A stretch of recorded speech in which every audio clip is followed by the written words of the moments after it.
learn that in 1920, Sao Paulo's population was 579,000, but that in 1940, it was more than doubled, 1,330,000. That the rate of increase between 1930 and 1934 was higher than Los Angeles, Detroit, Chicago, or New York. That the temperate climate, averaging 69 degrees for the warmest months and 57 degrees for the coolest, combines admirably with the heritage of their pioneering forefathers to make them highly energetic, enterprising, and productive people. Let us examine some of these facts and figures. Brazil is the largest coffee-producing country in the world. 60 to 70% of Brazil's coffee is grown in the rich red soil of the state of Sao Paulo. Brazil is fourth in world cotton production, and again Sao Paulo is her foremost producer.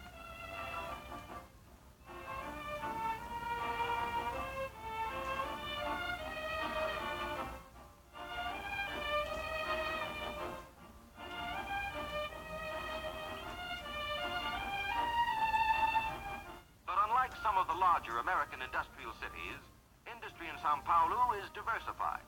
The list is long. A modern wire and cable factory employing 2,500 people.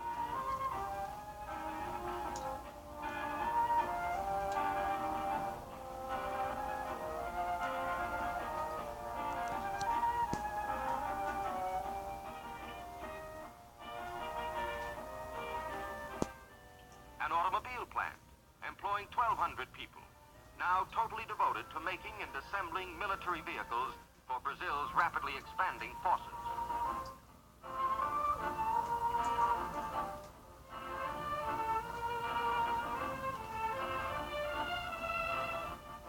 A tire factory employing 1,350 people. The crude rubber is from Brazil's state of Amazonas.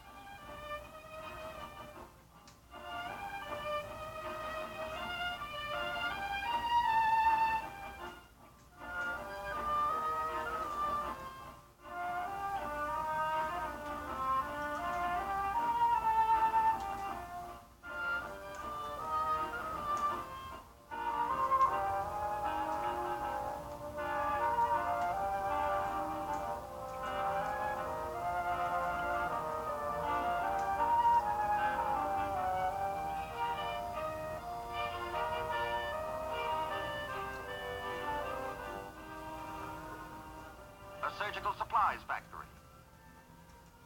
Every square foot is designed to meet the high sanitary standards required in this type of operation.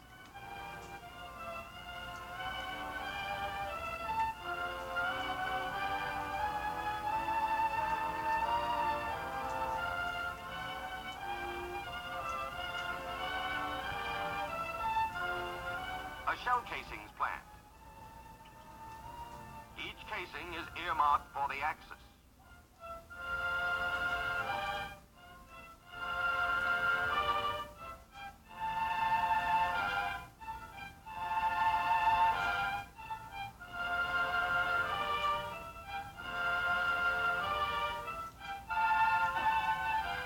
Nitroquímica of Brazil, employing 5,000 people, working round the clock, 7 days a week, producing dynamite, gun cotton, and other explosives. Rayon is an important byproduct.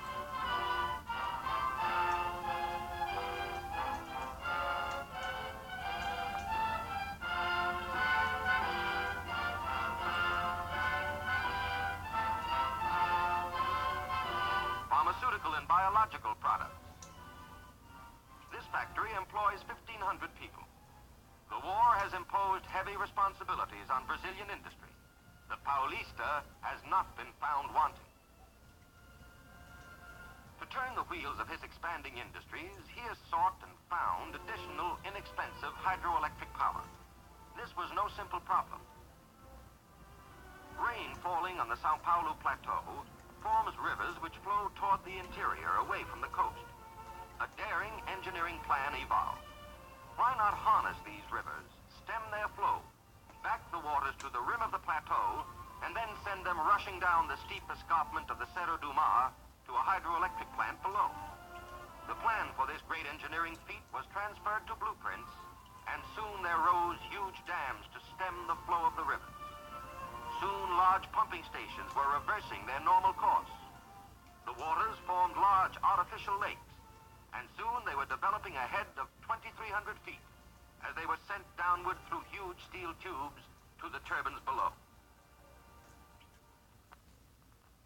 The plant has a capacity of generating over 250,000 kilowatts and is capable of further development to considerably more than twice that amount. This, combined with 4 other smaller power plants, has produced a total of 275,000 kilowatts. The Sao Paulo businessman is not only an enterprising manufacturer and creator, he is also a top-flight salesman. Here on these spacious, attractive grounds, over 400 firms annually display their wares.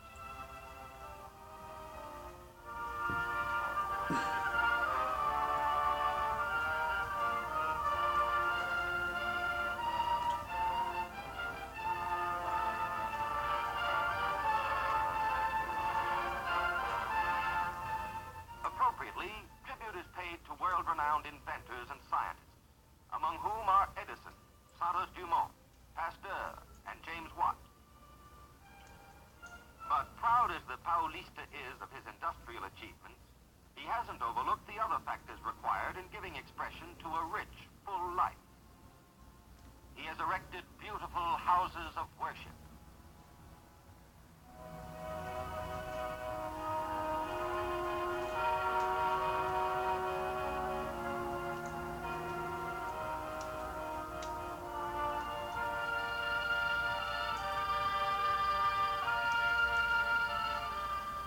Home and family life is characteristic of Brazilians, and the Paulista is no exception. This residential district is typical.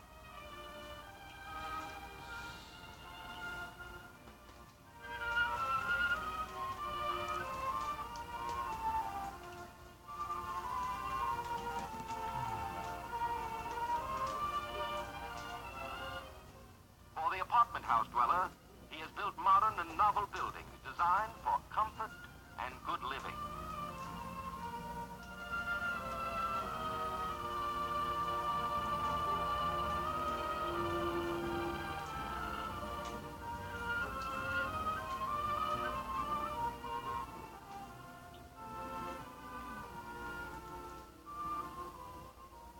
His schools and universities are progressive and numerous.